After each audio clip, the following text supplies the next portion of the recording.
राष्ट्रवादी काँग्रेसनं शिवसेनेचा जागा वाटपाचा नवा फॉर्म्युला आता समोर आला आहे। राष्ट्रवादी काँग्रेस आणि शिवसेनेचा हा जागा वाटपाचा नवा फॉर्म्युला आहे। शिवसेनेला 13 तर राष्ट्रवादीला आता 8 ते 10 जागा हव्या आहेत।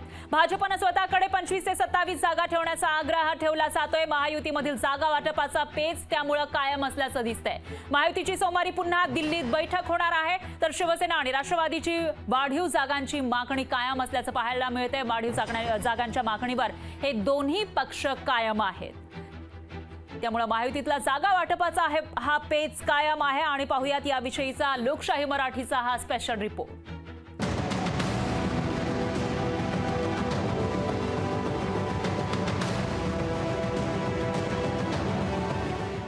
महायुतीच्या जागा वाटपाचा तिढा अजूनही कायम आहे। महायुतीत सन्मानजनक जागा वाटप केलं जावं अशी मागणी शिवसेना आणि राष्ट्रवादी काँग्रेसनं केली आहे। जागा वाटपाच्या फॉर्म्युल्यात बदल करावा असा आग्रह शिवसेनेनं धरलाय। सूत्रांच्या माहितीनुसार भाजप स्वतःकडे 32 ते 37 जागा ठेवून राष्ट्रवादी आणि शिवसेनेला एक आकडी जागा देणार असल्याचं सांगितलं जात होतं। या फॉर्म्युल्याला दोन्ही पक्षांनी विरोध केल्यानं शुक्रवारी रात्री झालेली जागा वाटपाची बैठक निष्फळ ठरली होती।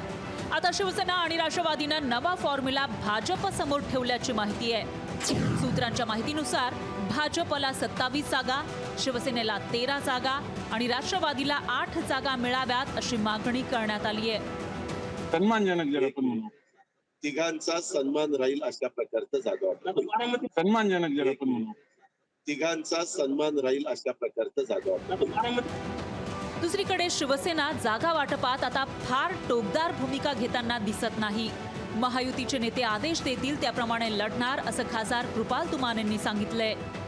इलेक्शन मध्ये ह्या सर्व गोष्टी घडत असतात। प्रत्येकाला वाटते की आपल्या पक्षाची जागा वाढल्या पाहिजे, आपला पक्ष निवडून आला पाहिजे, त्या हिशोबाने सर्व कामं करतात। पण याकरताच पक्षश्रेष्ठी असते की ज्या ठिकाणी योग्य निर्णय करण्याचा अधिकार हा फक्त पक्षश्रेष्ठींना असतो। त्याचं पालन आता 2-4 दिवसात झालेलं आपल्याला दिसेल। शिवसेनेचे 18 खासदार होते, त्यामुळे 18 जागा मिळाव्यात अशी शिवसेनेची मागणी होती। आता किमान 13 तरी जागा सोडाव्या असा शिवसेनेचा आग्रह आहे।